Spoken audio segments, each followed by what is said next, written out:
тавре хонанда медонад ҳарду фирори моёдгору зубайд баробари паҳн шудани хабаре ба хами туғ омадани одамони мир деҳаро тарк намуданд.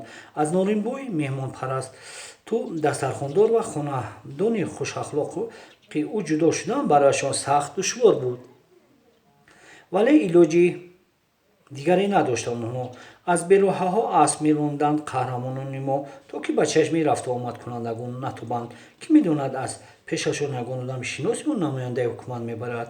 Ҳарду ҷавон аз ин ҷиҳат одамони собир ва эҳтиёткор буданд. Дар ҳар қадам аз рӯи мақоли эҳтиёт нимҳаёт амал менамуданд. тамоми шаб асп ронданд. ёдгору Зубайд ва тамоми шаб барф борид. Дар ин муддат чанд деҳаро убур карданд. субҳидан ба деҳаи шаҳрбур омада расиданд. ҳавлиеро ки дар бари роҳ буд, дарвозаашро куфтанд. марди офтобаи таҳораткунӣ дар даст дарвозаро кушода дар пушти он болои аспу касеро дид, ки гӯё ҳайкали барфин бошанд. аз даҳони аспонашон ҳавр мебаромад. покӯбӣ ва бетоқатӣ доштанд аспон. натарсед бародар, лаб ба сухан кушод ёдгор. мо мусофирони роҳгузарем. дидем, ки вақти намоз шудааст, дарвозаатонро куфтем, то вузӯ гирифта ҳамроҳатон намоз бихонем. бисёр кори хуб кардед, гуфт соҳибхонаву офтобаи оби гармашро ба замин наҳод. сипас дарвозаро калонтар кушод, то меҳмонон нохонда ба аспонашон ба ҳавлӣ дароянд. соҳибхона аспи ёдгорро ҷилавдорӣ карда ва аз ӯ аз фар омад. баҳзудӣ аспро бурда дар як камех баст. ёдгор худо як афшонда буд, ки барф аз баданаш бо тамом рехт. соҳибхона хост, ки аспи меҳмони дуюмро ҷилавдорӣ намояд, вале ӯ аллакай худро ба замин гирифта буд. соҳибхона миёни аспи ёдгорро болопӯши аспро, ки ҷойлик гӯянду дар бухтари зин аст, кушода ба болои асп партофт. ба Зубайд ҳам таъкид намуд, ки аспашро бо ҷойлик пӯшонад. ҳарду меҳмон ҳанӯз барфҳои баданашонро тозиона зада меафшонданд. тепакҳояшонро низ аз сар гирифта барфҳояшон афшонданд. ҳайдар, ба сӯи хона фарёд кард мард. дар ду офтоба оби шир гарм биёр, бачам, акаҳоят вузӯ гиранд. ва худ ба тавратхона даромад. ҳамоно як писари 23-24 сола дар ҳарду даст як офтобагӣ об оварда ба меҳмон дод.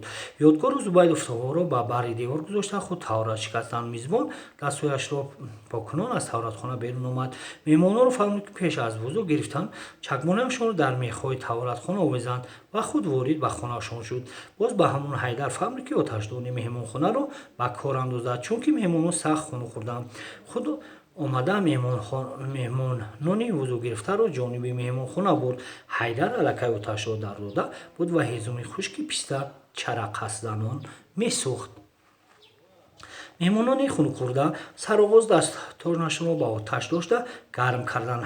ҳайдар рӯи қолин байни кӯрпачаҳо аз чор тараф густурдшуда ҷойи намоз партофта худ дузону зада номи Аллоҳро ёд мекард.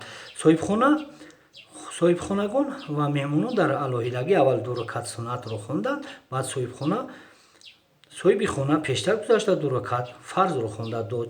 баробари аз намоз фориғ шудан ва хондани фотиҳаи намоз, меҳмонон ба соҳибхона бинобар илтифоту меҳрубонияш миннатдорӣ карда ва дуои сафар хостанд. бародарони азиз, хитоб кард соҳибхона, медонед, ки ман шуморо даъват накардам. ба ихтиёри худатон омадед. акнун ба ихтиёри ман меравед. омадан ба иродаи рафтан ба иҷозат гуфтанд. бародарон бисёр гиромӣ, гуфт ёдгор, роҳ ҳамон беҳад дароз аст. мо бояд равем.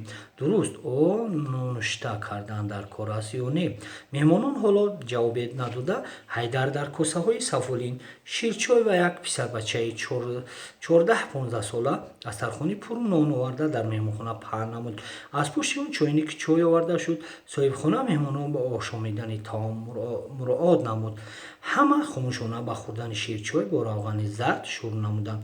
мебахшед, хомӯширо халалдор сохт соҳибхона. дар сари таом гап задан норавост, лекин ҳамин ба одами хунукхӯрда беҳтарин ғизост. баданро мисли оташ метасбонад. шоире гуфта будааст, ки модагово аз табиб авлотари моддагово аз табиб авлодтари баҳри тифлон модарию ёварӣ. дар ҳамин боб ривояте ҳаст ки бародари азиз инони суханро ба даст гирифт ёдгор вақте шайху раис абуалӣ ибни сино бемор мешавад мепурсандаш ки шумо ки ин дунёро пардуд мегӯед моро кӣ табобат мекунад чӣ хел ҷавоб медиҳад табиби бузург о моддагов ҳаст ку. дар ҳақиқат шоир барои ҷисму ҷони одам беҳтарин давост. дар ҳақиқат шир барои ҷисми ҷони одам беҳтарин давост. гапи ёдгору қувват дод соҳибхона ҷойи онро ягон хел дору гирифта наметавонад. ҳамин тавр меҳмонони хунукхӯрда ва соҳиби хона ширчойро таъриф кунанд ва бо иштиҳои том бихӯрданд. пас он меҳмонон аз соҳибхона иҷозати рафтан пурсиданд. шумо меҳмонони азиз шикамоятонро сер кардед, вале пояатон чӣ? Ба пояатон хӯрок надодед ку? хушгӯӣ кард соҳибхона. ёдгор зубай аз ин гуфтаҳо ҳайрон шуду ба якдигар менигаристанд. дар ин деҳа ба по ҳам хӯрок медоданд магар? ҳайрати меҳмононро дида соҳибхона илова кард: аспонатонро ба назар дорам бародарон, онҳо ҳанӯз чизе нахӯрданд ку? турба доред? ба аспонатон ҷаву каҳ диҳем? дорем, ҷавоб дод ёдгор, дар пушти зинҳоямон ҳаст. ва суҳроб аз ҷо хестанӣ шуд. додарам ист. боздошташ соҳибхона: шумо меҳмони хонадони моед, кӣ медонад боз ягон вақт дида ба дидор мерасад ё не? мо падару писар вазифа дорем ки ба шумо хидмат кунем. алҳол дам бигиред, мо рафта ба аспоятон хӯрок диҳем. ёдгор зубайд ташаккурашон гуфтанд ва падару писар берун баромаданд. дар дунё одамони хуб бисёр будааст, бисёр мешуданд. зубайд мулоҳизаашро баён дошт ёдгор. ин мардак бин, ҳафт пушташро намедонем, ҳамроҳамон чун хеши наздик муомилаву муносибат медорад. шиками худамонро ҳам сер карду аз аспонамонро ҳам. ёдгору зубайд дар меҳмонхона гарм хуб дам гирифтанд. сипас бо соҳибхонагони баҳси меҳрубон хайру манзур карда ва танобӣ роҳ кашиданд.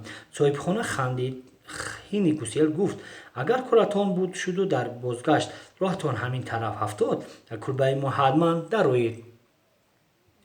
як пиёла чой мехӯреду роҳатонро давом медиҳед. агар худои таоло насибамон гардонад, ҷавоб дод меҳмонон. чуноне ки гуфтем, бо бераҳо асп меронданд. фирориёни мо ворид ба даште шуданд ки кавкарлияш мегуфтанд.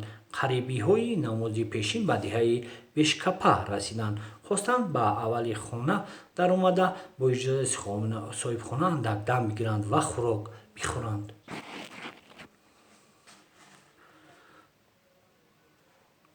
ба ҳавли кампире баромад ва бо шеваи қарлуқӣ гуфт ки дар ин хона ҳама заифонанду ба ҳавли касе дигар бираванд. деҳа қарлуқобод буд. ҳамагӣ 7-8 капаи хасин дошт ва боз ба соҳибони ду-се хонаи дигар муроҷиат карданд фирориёни мо, вале бо ҳар баҳона касе қабулашон намекард.